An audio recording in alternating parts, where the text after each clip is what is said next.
The surreal harvest. Eli Sullivan's world was a fractured mosaic, each shard too bright, too loud, slicing into his neurodivergent mind. At 17, Lincoln High's hallways were a sensory assault, fluorescent lights buzzing like hornets, voices scraping like knives. Social anxiety chained him to the sidelines, a pale Irish American kid with freckles and a slouch, invisible in the small town's orbit. His father, Jim, a mechanic with oil stained hands and grief lined eyes, raised him alone after Eli's mother died 4 years ago. On a family skiing trip, she'd crashed into a tree, her scream echoing as Eli froze, his social avoidance locking his limbs while her blood stained the snow. That guilt was a chain, heavier than any classmate's sneer. In Jim's garage, Eli dodged his father's gaze, the air thick with motor oil and regret. Get out more, son, Jim said, voice rough. Eli nodded, but his mind replayed the ski slope, his mother's eyes fading, his hands useless. He was the boy who failed. The botanical garden field trip offered escape. The junior class trudged through the glass house, its air heavy with a metallic tang like copper and ozone. Shadows pulsed in corners as if the plants watched, their leaves trembling with unnatural rhythm. Eli lagged behind, avoiding Mia Jackson, the African American cheerleader, whose braided hair swayed like a metronome, her hourglass figure untouchable beside Darius, the basketball star. Eli's gaze lingered, then fled, his heart pounding with yearning and shame. In a shadowed alcove, he found the plant. No fern or orchid, its bulbous leaves pulsed with an oily sheen, veins glowing green under translucent skin. It hummed, soothing Eli's racing thoughts.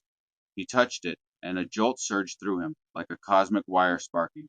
Colors sharpened, sounds clarified, and a power bloomed, wild, alive. Awe flooded him, as if the universe whispered its secrets, but a chill followed, the hum turning sinister, hinting at unseen hungers. At lacrosse practice, Eli tested his power, willing the ball to arc perfectly into the goal. The crowd roared, and Mr. Razzini, the grizzled coach, squinted, his weathered face creased with suspicion. Life's a lacrosse field, Sullivan. Dodge or get smashed, he growled, his voice carrying the weight of a man who'd seen hard truths. You're moving like a damn phantom out there. Ain't natural. Eli's lanky frame flowed with unnatural grace, and Mia's eyes met his, a flicker of curiosity. By week's end, he was the team's star, teammates clapping his back. Mia smiled in the cafeteria, her laughter cutting through his sensory fog. Nightmares followed. A creature loomed, a whale-sized brain-like mass, its surface pulsating under a translucent membrane. Tendrils writhed beneath, tipped with obsidian claws. Jaws churned, teeth glinting like a cosmic storm. It spoke his mother's dying scream. You failed her. Eli woke, shadows twisting like vines across the ceiling. During a game, a teammate who'd mocked him fell, his ankle snapping, his face briefly distorted with vine-like veins, an illusion that vanished.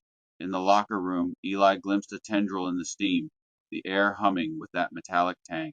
His stomach churned, his powers were alive. Sam Gwynn, his only friend, noticed. A wiry kid with a love for obscure books, Sam's soft voice bypassed Eli's anxiety. In the library, he squinted over his laptop. Those goals. Not you, Eli. What happened at the garden? Sam found an article about the garden's experimental section, funded by a shadowy group. This plant, it's not from Earth. Eli laughed, but the nightmares grew.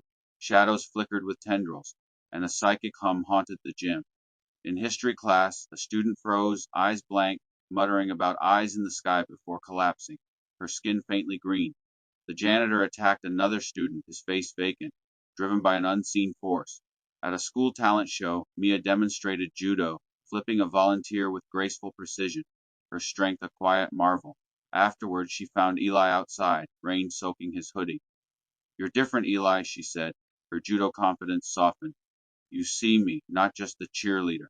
A kiss was electric, untainted by his powers, a moment of pure connection. Summer brought dread. Sam's warnings intensified. That plant's changing reality, Eli. It's changing you. Eli wanted to stop, but the power erased the frozen boy on the ski slope. The town grew strange, street lights flickered green, neighbors dreamed of a pulsating brain, and roots pulsed beneath cracked sidewalks. Eli found a tendril in his backyard, glowing like the plant, and crushed it, his heart pounding. The creature Neurovirax whispered, You cannot escape.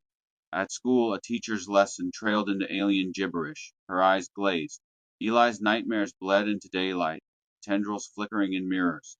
One night, walking home, he saw his mother's face in a puddle, her voice accusing. You let me die. Jim tried to reach him in the garage, his voice heavy. Your mom would have been proud, he said, offering a clumsy hug. Eli flinched, the neurovorax's taunt drowning Jim's words. He saw the ski slope, blood on snow, his frozen hands. Mr. Razzini cornered him after practice, his eyes sharp. You're cheating life, Sullivan, like a shark dodging a harpoon. Whatever's got you, it's hungry, and it'll eat you whole. Days later, Razzini screamed during a drill, clawing at his head, ranting about tentacles in my skull. He vanished, his office empty. Sam's death came late in junior year. He was researching in the coach's office, papers strewn with notes on alien flora.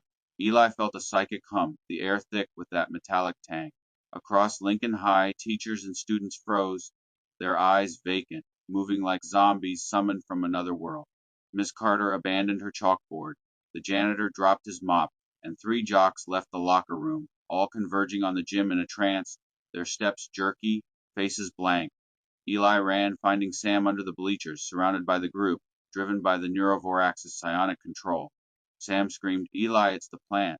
He clawed at the metal, trying to climb, but the bleachers groaned, collapsing in a screech of metal, crushing him.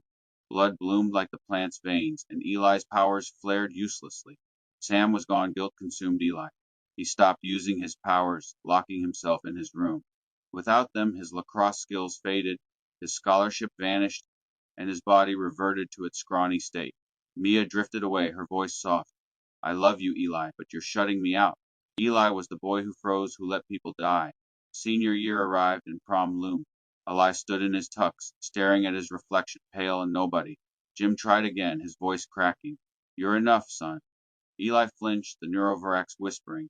Take it back. Desperate, he gave in. At prom, he willed himself to shine. His frame filled out, his charm returned, and Mia ran to him, radiant in a silver dress. I missed you, she whispered, her judo grace grounding him as they danced, crowned king and queen. The air thickened. Lights flickered green, music warping into alien wails. Eli's head throbbed, the neurovorax's voice deafening. You are mine. Illusions struck, students clawed their faces, screaming as their minds unraveled. Darius tore at his eyes, hallucinating horrors. Teachers turned on each other, puppet-like. The gym's walls bled, vines sprouting from cracks. Tables melted. The floor pulsed like flesh, and the air shimmered with glowing spores. Mia grabbed Eli, her eyes wide. Eli, it's you.